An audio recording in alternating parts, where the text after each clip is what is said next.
ನಮಸ್ತೆ ಎಲ್ರಿಗೂ. Mutual fund investment episode 1 ಆಗಿದೆ ಇದು. ಮ್ಯೂಚುವಲ್ ಫಂಡ್ ಇನ್ವೆಸ್ಟ್ ಮಾಡೋಕ್ಕೂ ಮೊದಲು ಕೆಲವು ಅಂಶಗಳನ್ನ ನೆನಪಿಟ್ಕೋಬೇಕು. ಅದೇನೆಂದರೆ ಹಣಕಾಸಿನ ಗುರಿಗಳು, ಉಳಿತಾಯ ಹಾಗೂ ಹೂಡಿಕೆ.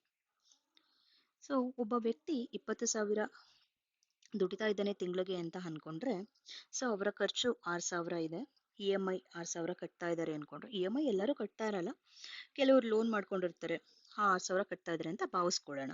ಸೊ ಈ ಥರ 4,000 ಖರ್ಚಿದೆ. ಸೊ ಇನ್ನು ಉಳಿದಿರೋದು 4,000 ಅಂದರೆ 20,000ದಲ್ಲಿ 20% ಅಷ್ಟು ಉಳಿತಾಯ. ಆ 20%ನ ಅವರು 4,000 ರೂಪಾಯಿಗಳನ್ನ ಅವರು ಕ್ಯಾಶ್ ರೂಪದಲ್ಲಾದರೂ ಇಟ್ಕೋಬಹುದು, ಡೆಪಾಸಿಟ್ ಆದರೂ ಮಾಡ್ಬೋದು, ಅಥವಾ ಇನ್ವೆಸ್ಟ್ ಆದರೂ ಮಾಡ್ಬೋದು. ಸೊ ಅದು ಯಾವ ರೀತಿ ಇನ್ವೆಸ್ಟ್ ಮಾಡ್ತಾರೆ ಅನ್ನೋದು ತುಂಬ ಇಂಪಾರ್ಟೆಂಟ್. ನೆಕ್ಸ್ಟು ಹಣಕಾಸಿನ ಗುರಿ.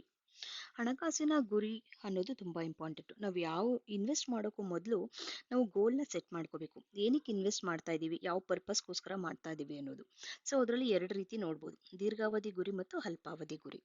ಸೊ ದೀರ್ಘಾವಧಿ ಗುರಿಗಳಲ್ಲಿ ನಾವು ಮಕ್ಕಳ ಹೈಯರ್ ಎಜುಕೇಷನ್, ಮಕ್ಕಳ ವಿದ್ಯಾಭ್ಯಾಸ ನೋಡ್ಬೋದು, ಹಾಗೆ ರಿಟೈರ್ಮೆಂಟ್ ಸ್ಟೇಜ್, ಅವಾಗ ಒಂದು ಬಿಗ್ ಅಮೌಂಟ್ ಬೇಕಾಗುತ್ತೆ ನಮಗೆ ರಿಟೈರ್ಮೆಂಟ್ ಸ್ಟೇಜಲ್ಲಿ, ಅದು ನೋಡ್ಬೋದು.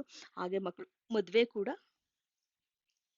ಪ್ಲಾನ್ ಮಾಡೋದ್ರ ದೀರ್ಘಾವಧಿ ಗುರಿಯಲ್ಲಿ ಇದು ಕೂಡ ಬರುತ್ತೆ. ಸೊ ಅಲ್ಪಾವಧಿ ಗುರಿ.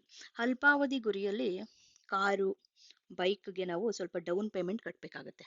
ಸೊ ಅದನ್ನ ಈಗಲೇ ಗುರಿನ ಸೆಟ್ ಮಾಡಿ ನಾವು ಇಲ್ಲಿ ಬೈಕ್ ತಗೋಬೇಕು, ಕಾರ್ ತಗೋಬೇಕು ಅಂತ ಪ್ಲಾನ್ ಮಾಡ್ಕೊಳ್ಳೋದ್ರಿಂದ 2 ವರ್ಷ 3 ವರ್ಷಗಳಿಗೆ, ಸೊ ಅದನ್ನ ಸ್ವಲ್ಪ ಅಮೌಂಟ್ನ ಸೇವ್ ಮಾಡಿ ನಾವು ಇನ್ವೆಸ್ಟ್ ಮಾಡ್ತಾ ಹೋಗ್ತಾ ಇರೋದ್ರಿಂದ ಸೊ ಅದನ್ನ ಗುರಿಗಳನ್ನ ಸಾಧಿಸೋಕೆ ಈಸಿ ಆಗುತ್ತೆ. ಡೌನ್ ಪೇಮೆಂಟ್ ಕಟ್ಟೋದಕ್ಕೆ ಶಾರ್ಟ್ ಟರ್ಮ್ ಗುರಿಯಲ್ಲಿ ತುಂಬ ಹೆಲ್ಪ್ ಆಗುತ್ತೆ. ನೆಕ್ಸ್ಟ್ ಹೂಡಿಕೆ. ಹೂಡಿಕೆನ ಹಲವಾರು ರೀತಿಯಲ್ಲಿ ಹೂಡಿಕೆ ಮಾಡ್ಬೋದು ನಾವು. ಮೊದಲನೇದು ಈಕ್ವಿಟಿ, ಷೇರು ಮಾರುಕಟ್ಟೆ. ಈ ಷೇರು ಮಾರುಕಟ್ಟೆ ನೀವು ಕೇಳೇ ಇರ್ತೀರಾ. ಕೆಲವರು ಒಂದು 5 ಲಕ್ಷ ಇದೆ ಅಂತ ಅನ್ಕೊಂಡ್ರೆ 5 ಲಕ್ಷನ ಶೇರ್ ಮಾರ್ಕೆಟಲ್ಲಿ ಹಾಕಿ ಅದರಲ್ಲಿ ತುಂಬ ಅಪ್ರಿಸಿಯೇಷನ್ ತಗೊಂಡಿರ್ತಾರೆ. ಕೆಲವರು ಅವರು ಇನ್ವೆಸ್ಟ್ ಮಾಡಿದ್ದಾರೆ, ಇರಿ ನಾವು ಮಾಡೋಣ ಅಂತ ಹೇಳಿ, ನಾನು ಮಾಡ್ತೀನಿ ಅಂತ ಹೇಳಿ ಅದ್ರ ಏನು ಗೊತ್ತಿಲ್ಲದೇನೂ ಕಳ್ಕೊಂಡಿರೋರು ಇರ್ಬೋದು.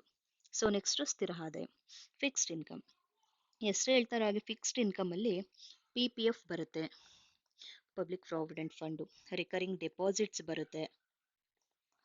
ಡೆಪಾಸಿಟ್ಸ್ ಬರುತ್ತೆ, ನೆಕ್ಸ್ಟು ಸುಕನ್ಯಾ ಸಮೃದ್ಧಿ ಯೋಜನೆ ಕೇಳಿರ್ತೀರಾ ನೀವು, ಹೆಣ್ಮಕ್ಳಿಗೋಸ್ಕರ ಮಾಡಿರೋದು ಸುಕನ್ಯಾ ಸಮೃದ್ಧಿ ಯೋಜನೆ ಕೂಡ ಬರುತ್ತೆ, ಮನಿ ಬ್ಯಾಕ್ ಪಾಲಿಸಿ ಬರುತ್ತೆ. ಇದೆಲ್ಲ ಸ್ಥಿರ ಆದಾಯ. ಹೇಳ್ತಾ ಇರೋಗೆ ನನ್ನ ಹತ್ರ ಒಂದು 2 ಲಕ್ಷ ಇದೆ ಅಂತ ಅನ್ಕೊಂಡ್ರೆ ಫಿಕ್ಸ್ಡ್ ಇನ್ಕಮ್ ಅಲ್ಲಿ ಬ್ಯಾಂಕಲ್ಲಿ ಹೋಗಿ ಕೇಳಿದ್ರೆ ಸೊ ಅವರು ಸ್ಥಿರವಾಗಿ ಹೇಳ್ಬೋದು, ಅಪ್ರಾಕ್ಸ್ ಆಗಿ ಒಂದು 8% ಸಿಗುತ್ತೆ ನಿಮಗೆ ಸ್ಥಿರ ಆದಾಯ ಅಂತ ಹೇಳಿ. ಈಗ ಏನಪ್ಪ ಮಾಡಿದೆ, ನಿನ್ನ ಹತ್ರ ಅಷ್ಟು ದುಡ್ಡಿದೆ, ಸೈಟ್ ಮಾಡ್ದಲ್ಲ, ಏನ್ ಮಾಡ್ತಪ್ಪ ದುಡ್ಡು ಅಂದ್ರೆ ಕೆಲವರು ಹೇಳ್ಬೋದು ನಾನು FDಗೆ ಹಾಕ್ಬಿಟ್ಟಿದ್ದೀನಿ ಅಂತ. ಸೊ ಇದು fixed income. Next real estate ಅದು ಕೂಡ ಒಂದು ರೀತಿ ಹೂಡಿಕೆ ಆಗಿದೆ. ರಿಯಲ್ ಎಸ್ಟೇಟ್ ಅಲ್ಲಿ 2 ರೀತಿ ಇದೆ, residential real estate, commercial real estate. ಇದು ಬೇಸ್ ತುಂಬಾ ಕಷ್ಟ ಅನಿಸ್ಬೋದು, ಆದ್ರೆ ಇದು ರೆಂಟಲ್ ಪರ್ಪಸ್ಗೋಸ್ಕರ ಮಾಡೋದ್ರಿಂದ ಒಂದು ರೀತಿ ಕೂಡ ಹೂಡಿಕೆ ಆಗಿದೆ.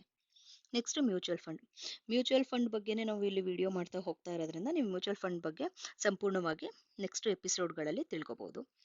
ನೆಕ್ಸ್ಟ್ ಸರಕುಗಳು, ಗೋಲ್ಡ್, ಸಿಲ್ವರು ಬರುತ್ತೆ. ಗೋಲ್ಡ್, ಸಿಲ್ವರ್ ಅಲ್ಲಿ ಈಗ ನಾನೊಂದು ಎಕ್ಸಾಂಪಲ್ ಕೊಡೋದಾದ್ರೆ 2015 ಅಲ್ಲಿ 3,000 ಇತ್ತು ಗೋಲ್ಡ್ ಪ್ರೈಸ್. ಅವತ್ತೊಂದು ದಿನ 20 ಗ್ರಾಮ್ ನಾನು ತಗೊಂಡಿದ್ದೀನಿ, 60,000ಕ್ಕೆ 20 ಗ್ರಾಮ್ ಬರುತ್ತೆ. ಪ್ರೆಸೆಂಟ್ ಇವಾಗ ನನಗೆ ಬೇಕು ಅಂತ ಹೇಳಿದ್ರೆ 1 ಗ್ರಾಮ್ ಬೆಲೆ 7,000, 20 ಗ್ರಾಮ್ಗೆ ಅಂದ್ರೆ 1.5 ಲಕ್ಷ ಬೇಕಾಗುತ್ತೆ ಇವಾಗ. ಸೊ ಗೋಲ್ಡ್ ಪ್ರೈಸ್ ಇನ್ಕ್ರೀಸ್ ಆಗಿದೆ. ಸೊ ಇದು ಕೂಡ ಒಂದು ರೀತಿ ಹೂಡಿಕೆ. ನೆಕ್ಸ್ಟ್ ಇತರೆಯಲ್ಲಿ ಅದರ್ಸ್ ಅಂತ ಹೇಳಿದ್ರೆ ರೇರ್ ಕಾಯಿನ್ಸ್, ಸ್ಟ್ಯಾಂಪ್ಸ್, ಇವೆಲ್ಲ ಕೂಡ ಇತರೆಯಲ್ಲಿ ಬರುತ್ತೆ. ಸೊ ನೋಡಿದ್ರಲ್ಲ ಇವತ್ತಿನ ವಿಡಿಯೋ. ಮ್ಯೂಚುವಲ್ ಫಂಡ್ ಬಗ್ಗೆ ಇನ್ವೆಸ್ಟ್ ಮಾಡೋಕ್ಕೂ ಮೊದಲು ಹಣಕಾಸಿನ ಗುರಿಗಳು, ಉಳಿತಾಯ ಮತ್ತು ಹೂಡಿಕೆ ಬಗ್ಗೆ ತಿಳ್ಕೊಂಡು ಇನ್ವೆಸ್ಟ್ಮೆಂಟ್ ಮಾಡೋದ್ರಿಂದ ನಮ್ಮ ಗೋಲ್ನ ನಾವು ರೀಚ್ ಆಗ್ಬೋದು. ಧನ್ಯವಾದಗಳು.